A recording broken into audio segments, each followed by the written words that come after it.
Dr. Dominika Zabiegaj, and I'm going to represent Northumbria University. Today I'm going to talk about nanoparticles' impact on biosystems such as human lungs. Let me emphasize first that this work has been done in collaboration with Center of Advanced Innovation Technologies at Technical University of Ostrava in Czech Republic and Nanotechnology Center, also at Technical University of Ostrava in Czech Republic. Before I will start my talk, I would like to take this opportunity to thank you for your patience and for your presence. Also, I would like to address the organizers. Thank you so much for this opportunity to join you using this online option. So, before I will start my presentation, I will switch off my video so you can follow on slides, and then I will reappear at the end of the presentation. Well, when we're talking about nanoparticles, we very often forget that science and literature is showing singular nanoparticles selectively picked up for the research purposes, and we are trying to see what kind of interaction they do have with, for example, lung surfactant, which is a phospholipid structure, or we are investigating the interaction between nanoparticles themselves, nanoparticles and surfactants, nanoparticles and monolayers, but we are always using, or practically always using, the same nanoparticles. What we have done in this research is we have tried to see what carbon nanotubes interactions are going to happen when we will put them in contact with DPPC monolayers, and what will happen if we will mix those nanoparticles, nanotubes, with other types of nanoparticles such as titanium dioxide nanoparticles. So I hope I will convince you at the end of the day, at the end of my talk, that every single interaction with nanoparticles, in between them, among them, and then on the interfaces, might be a very significant step to understanding what is happening on the day. I do represent Northumbria University, but you need to know where Newcastle upon Tyne and Northumbria University is placed geographically. So here we are, Newcastle upon Tyne in the northeast of England, and here. And we have been voted to be a Modern University of the year 2024. I know that you are enjoying wonderful weather in Barcelona, but in Newcastle we only have 13 degrees C today. However, let's begin. So when we're talking about nanoparticles and the environmental impact, the environmental pollution that is happening currently, we need to realize that this is not an issue that hasn't been known before. Actually, the Great Smoke of London that happened in 1952 is a great example of that. So it was a severe air pollution event that affected London in 1952. It was a period of unusually cold weather combined with an anticyclone and windless conditions, collected airborne pollutants, mostly arising from the use of coal, to form a thick layer of smoke over the city. Actually, according to the UK's Met Office, the following pollutants were emitted each day during the smoggy period. So here you have a look. It's been 1,000 tons of smoke particles released to the atmosphere, 140 tons of hydrochloric acid, 14 tons of fluorine compounds, 370 tons of sulfur dioxide, which may have been even converted to 800 tons of sulfuric acid in total.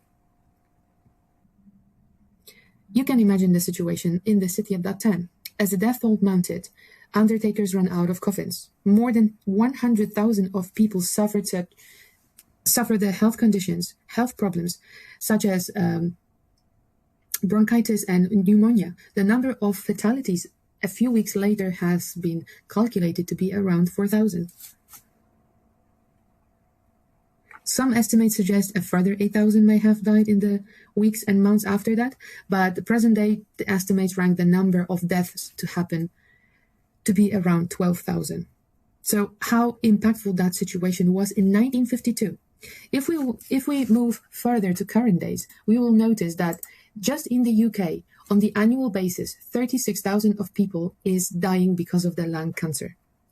6,000 of them have never ever touched a cigarette. Further that 40,000 premature deaths is recorded every single year in such a small country as the UK, and all of these events were unfortunately linked to the very poor air quality, meaning that environmental pollution, being more specific, very poor quality of air, is affecting not only the environment, but predominantly people living in it. These data are coming from 2017, so I believe that after COVID and nowadays, in 2026, the number might be even higher.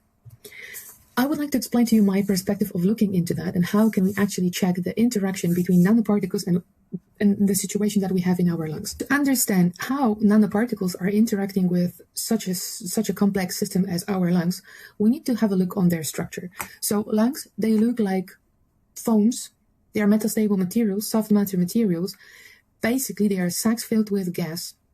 And on their interfaces, so like bubbles, and on their interfaces, they do have a lung surfactant that is stabilizing them, right? And when we are bringing in to the scenario nanoparticles, we need to think about nanoparticles that are going to be in contact with a surfactant. DPPC is a phospholipid that is building in 80% lung surfactant, right? However, still it is a surfactant, so it is going to be changing the nature of the particles. That's why particles from hydrophobic might become hydrophilic, and from hydrophilic they might become hydrophobic, because they are going to be modified by the interaction with surfactant. And let me remind you that inside of our lungs we do have 500 million alveoli cells, so that is equal to 500 million single interfaces. And this is what we are looking at. We are looking at single interface, meaning a single droplet filled with, or bubble filled with air inside, with an interfacial layer covering it and stabilizing it, and that interfacial layer is DPPC. And this is what we have used for our model, using very, very simple way in engineering approaches to understand how those nanoparticles are interacting with the surfactant and what that change might cause.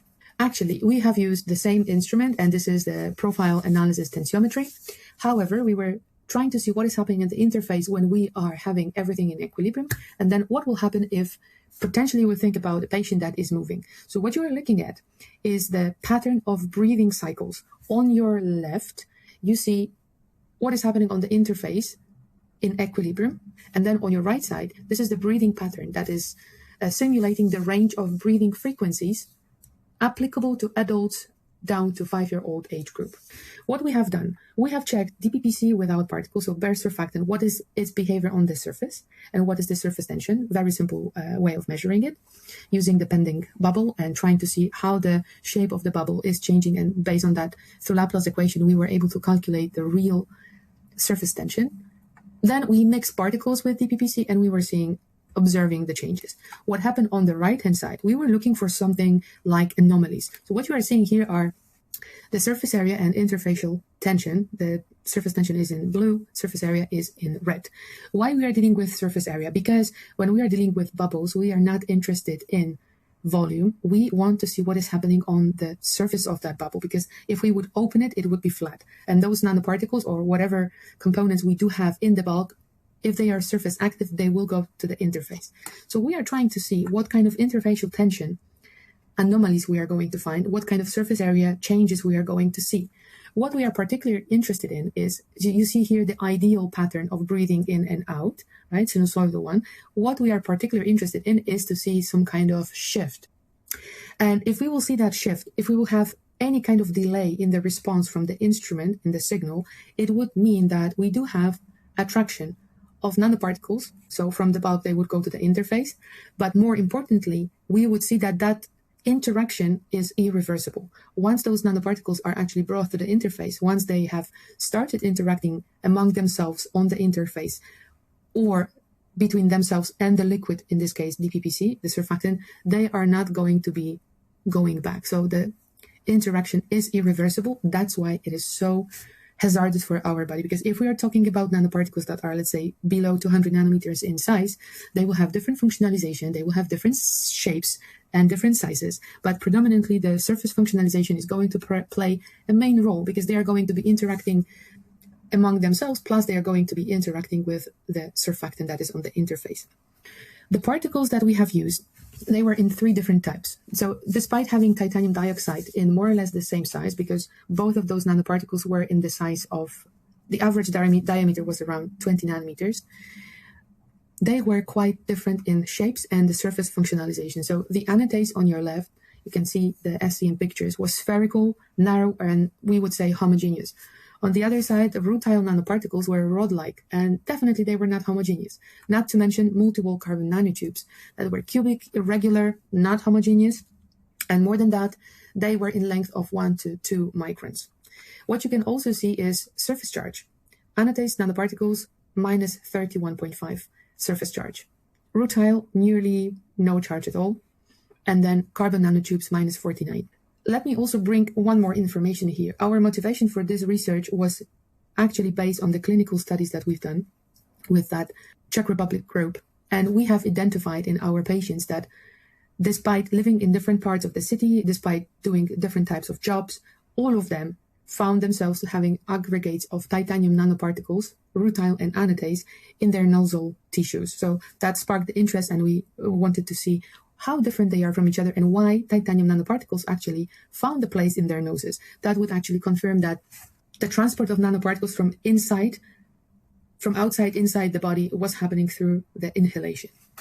What happened next? We were measuring the surface tension in separated modes. So first we characterize anatase in the surface tension aspect, and then in the bulk by measuring zeta potential.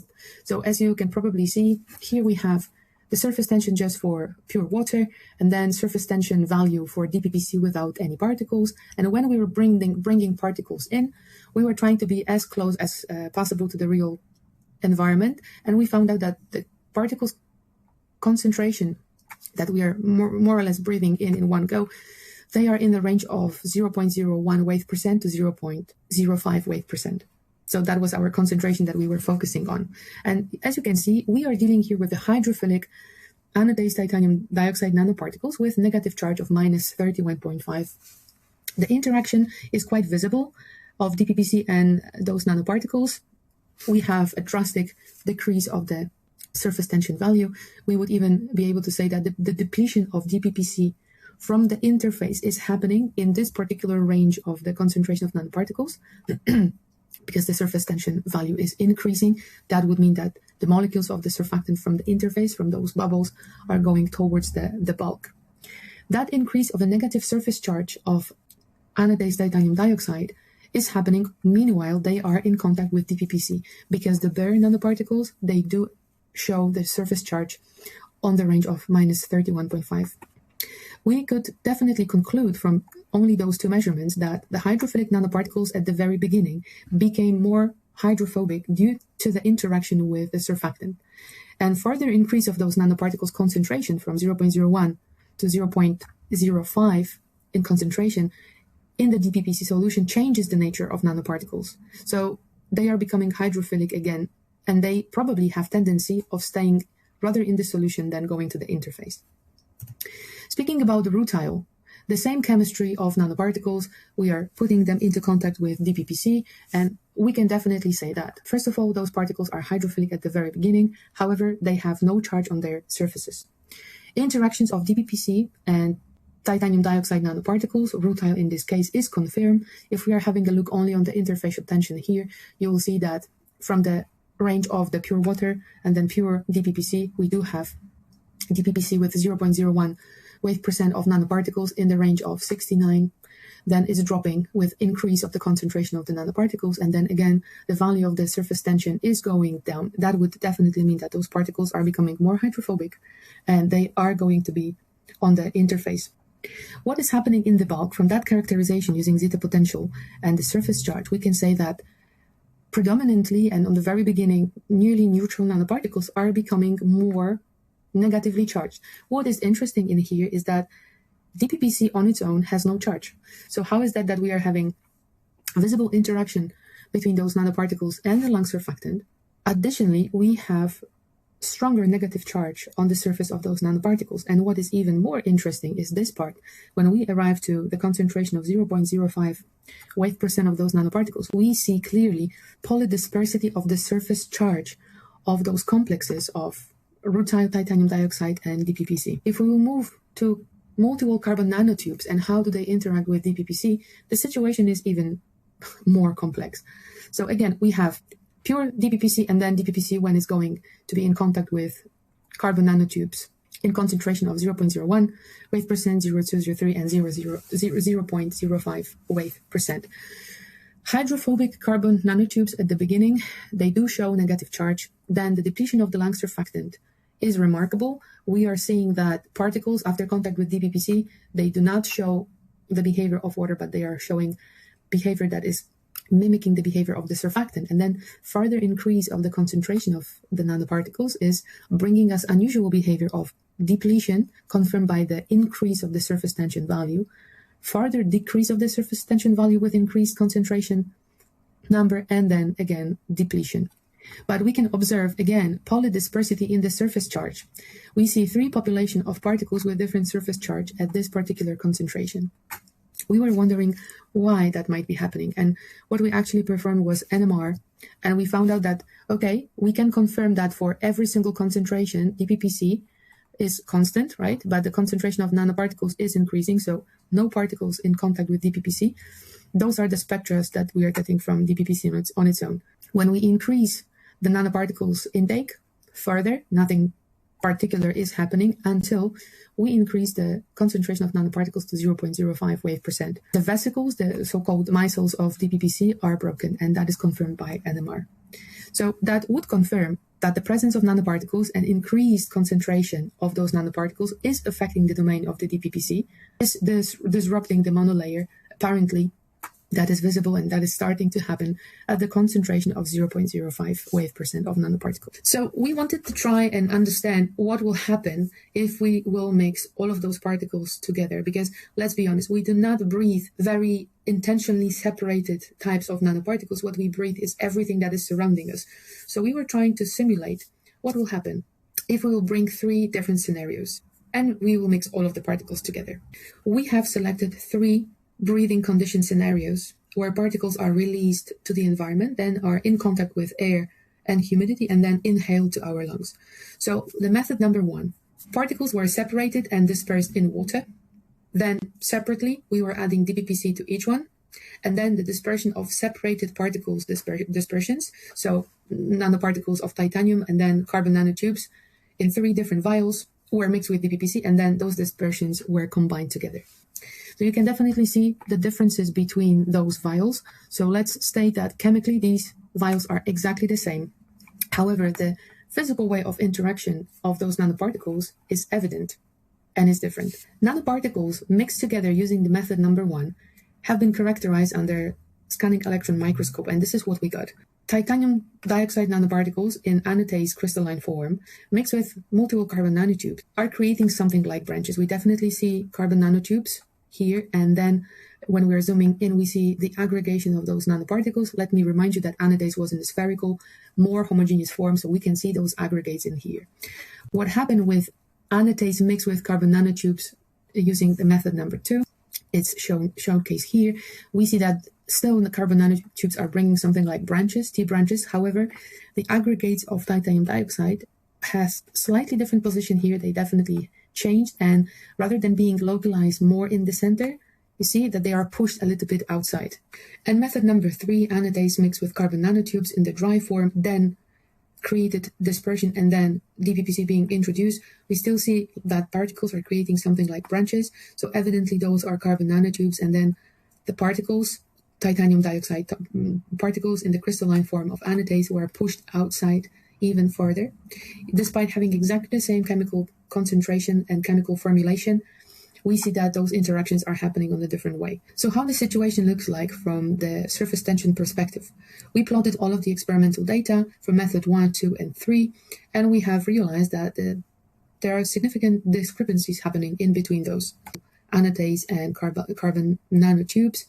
The values of surface tension obtained for 0.01 wave percent of particles, and the DPPC concentration was equal for all of the dispersions, and we were trying to pick up the concentration that was absolutely the closest to the one that we have in our lungs. Those surface tension values were different from the original ones. So let me just give you an example. DPPC without nanoparticles, this is the red dashed line.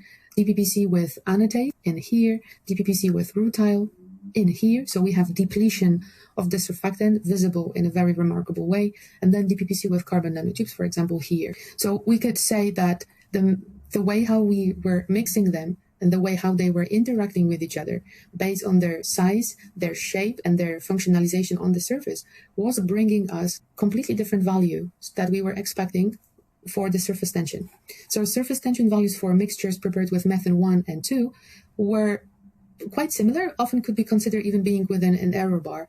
However, even the back characterization was showing the values of different particles in geometrical configuration. Method number 3 was significantly influenced by the surface tension values. We did have enough courage to mix all of those particles together, so I hope you will bear in mind what you have seen previously when we were mixing only 2 types of them.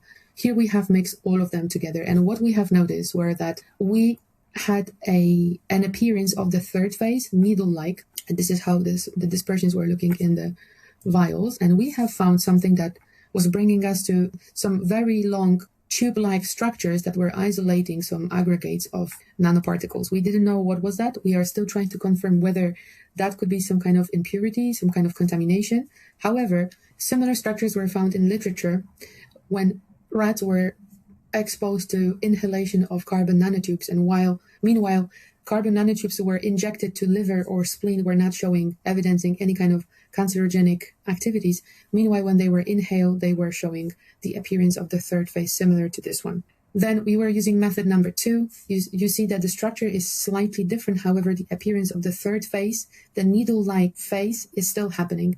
And then the microstructure looks like being more dense and the particles are more aggregated.